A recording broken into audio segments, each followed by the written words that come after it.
Discipline me for being 22 seconds late without notice? Got it. Won't happen again.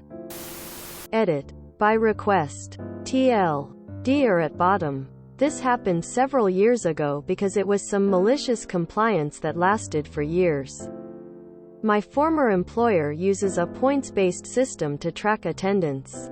The parts of the policy relevant to this story are: tardy with call-in prior to the start of shift, 1/2 point. Tardy with no call, 1 point. Accumulate enough points and you're fired.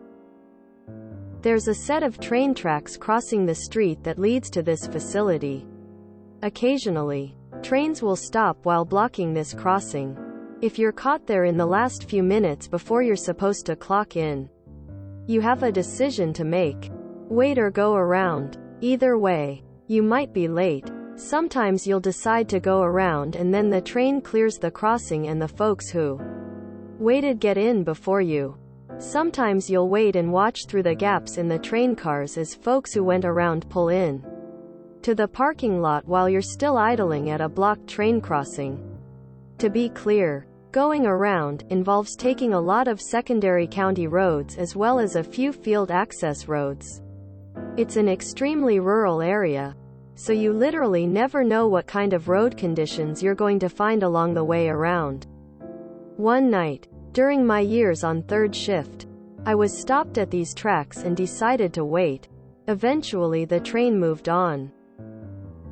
I raced into the parking lot, used my keycard to zip through the turnstiles, and ran to the punch clock. My clock-in time was 10:30 p.m. They have these biometric punch clocks that read your fingerprint to clock employees in and out. Sometimes these clocks just will not read your fingerprint. I got to the punch clock and it said 10:30. I'm golden. It doesn't track seconds. I entered my employee ID number and placed my finger on the sensor. 3 beeps. Failed red. Tried again. 3 beeps. Tried once more. 3 beeps. Nope. Not trying again because by this time the clock was likely to tick over to 10:31 in the middle of reading my finger. When I got to my assigned work area, I told my team manager what happened. He said don't worry about it. He'd manually punch me in.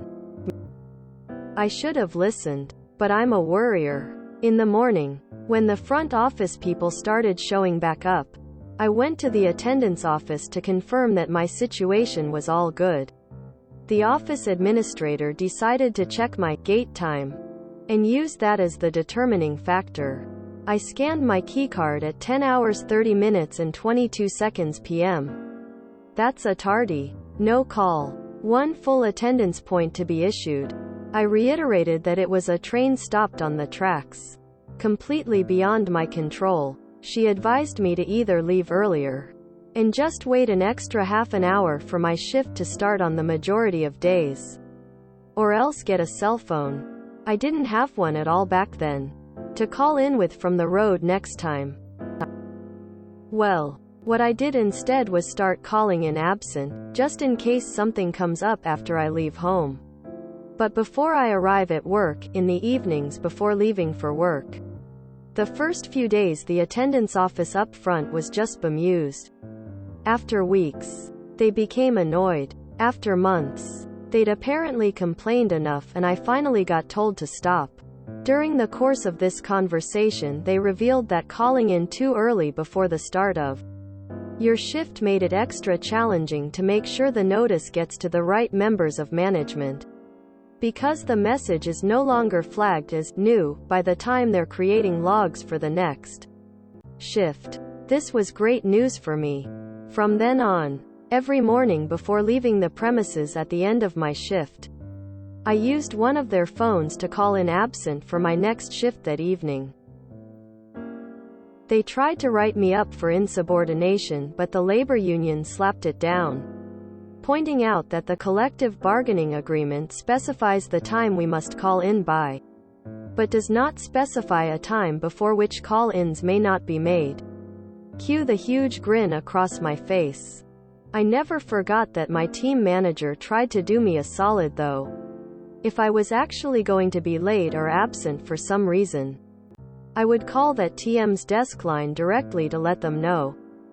Even long after I finally got a cell phone, I continued doing this. I'd just call in on my way home, instead of sticking around to use their phones after my shift. Found out years and years later from some union reps that upper management never got over this. Drove them nuts that they got beat at their own game by something so simple.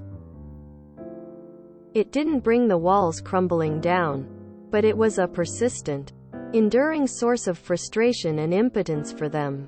And really, knowing you can manage all of that with just a 22-second phone call a day, that's the kind of thing that gets you out of bed in the evening. TLDR. I got full discipline for being 22 seconds late without calling in to give notice due to a stopped train blocking access to the workplace. So for the next 11 years, I called in absent from work every single day, just in case. Then still showed up on time every time, creating a little bit of extra work for the person who decided to discipline me in the first place. Edit. Probably the number one observation I'm seeing is that I should have just sucked it up and left for work earlier. I've commented this a couple times already, but so nobody has to dig for it, I usually left so early that I got to work before the 20 minutes prior to the start of our shifts that we were allowed to clock in. This stopped train event was a rare and unpredictable exception, but the crossing was regularly blocked for a few to several minutes by a moving train. Not to mention all the other random stuff that could come up on your way to work. What kind of workplace issues discipline for someone clocking in 22 seconds late? Not only was it malicious, it was continuously malicious, which elevates it into the glorious category. That was a very satisfying read. Thank you for that. Thumbs up smile. I had a manager like this. I was outside shooting the shit before my shift. I think I still had like 5 minutes and my manager sticks his head out the door, looks at me and points at his watch. I knew I was not late because I synced my watch to the time clock. So I go about my day and my shift is over. So I put my stuff down and walk over to the time clock. Manager says, "Aren't you gonna clean up?" I just pointed at my watch and left. I didn't last long there. Being maliciously compliant one time because the office dweebs are being petty that day? Fun. Being maliciously compliant for years after, even when they beg you to stop but aren't able to punish you for it? Priceless. I don't understand this kind of petty behavior from employers. The outcome is usually that your staff will apply the bare minimum effort during work time and will never work a second longer than they have to, even if something is on fire. It's one of the hallmarks of incompetent management. I assume if you called in, but arrived on time, you were awarded 0 points? Seems kind of a key detail that wasn't immediately obvious to me. At least. Unless the number of times a person is tardy is once per week. 22 seconds, are you kidding? It would be nearly impossible to fire a union member.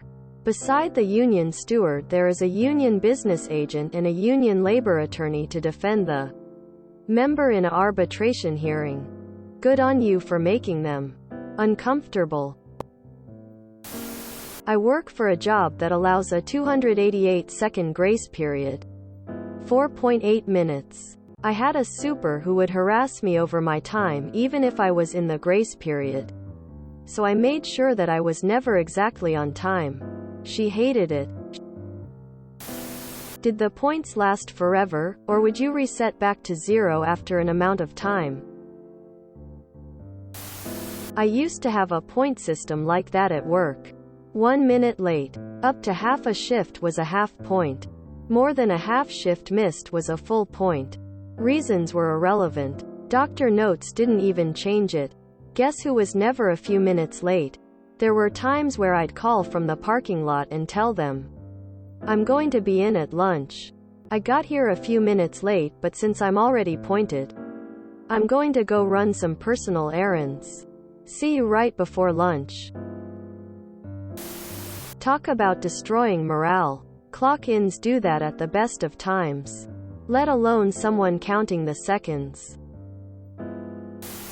The vast and continuous maliciousness here is truly sublime due to the fact that the union could fully back it. Beautiful. My work commented on me being a few minutes late, so for a period I was bang on time. But LWFT bang on time. They complained about that too.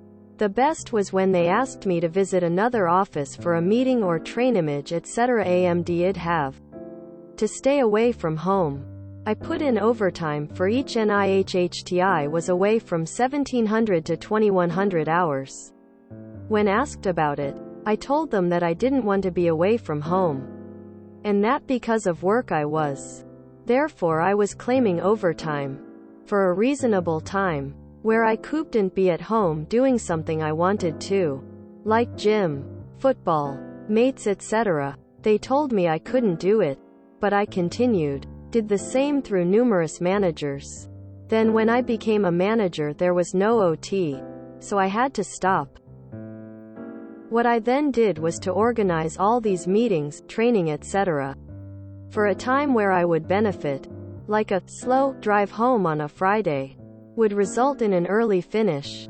When asked how the journey home was, it was always horrid, with breakdown or road closures and took me hours. Reality was, I was home and kicking back. Fucking micromanaging bastards. Any company or organization that treats people like this deserves everything like this the workers can devise. Great bit about the union support as well though. I hate those infantilizing attendance policies. I worked for an American company that makes recreational vehicles that still cater to a long dead bad boy image type clientele. I knew I was running late and called my supervisor. He said don't punch in and just make the less than 5 minutes up. I did. Someone else went into the computerized attendance system and reversed his fix. I got a disciplinary. I may or may not have signed my name as EA. Begodix on the write-up. The HR tools never look at the signature because they are the dumbest MFERS on the face of the earth. Just glad my supervisor didn't get in trouble for covering my ass. I managed to keep my job long enough to retire, so I still won. I used to get so stressed out if I was running late that I would just call in sick. My work were super funny about even arriving less than 10 minutes early, and they'd make passive aggressive comments, or my boss would be eyeing me and tapping their watch as I walked in, even if I was early. I don't know if it sounds stupid, but it really caused me a lot of anxiety. I hated that job with a passion. Felt like they did it more to me because I'm very non-confrontational and they could get a buzz of putting their manager hat on without worrying I'll defend myself. Have a coworker that did this with vacation days. Got into an accident on the way to work, and he called and tried to put in a vacation day. They denied him over the phone because days require a 48-hour notice, and they like to be petty about it. Their pettiness costed him his $3,000 attendance bonus. Ever since that day he put a vacation in for every day. It drove them nuts, because there wasn't rules for cancellation. He could literally show up without canceling it and they couldn't do shit. Best part was they couldn't get an accurate read on how much overtime they needed because of this. And their pettiness probably costed them thousands of dollars over the years. I was hoping all your colleagues would join in on the fun. Oof, I had that situation at my current place. The barrier only come up at 0843. When work starts at 0845. So I knew if I was only to get to work after the barriers had come down, I'd go round the village on the back roads. Luckily, the timetables changed, meaning that if I get stopped by the level crossing I'll be in on time. Also, my manager now isn't a clock watcher. I wish more people had gotten in on this work hack though. Would have made it a bigger headache for them. If you enjoyed this video, please check out our playlists full of similar content. Epic Aircast is like doom scrolling for your ears. Please like, share, and subscribe.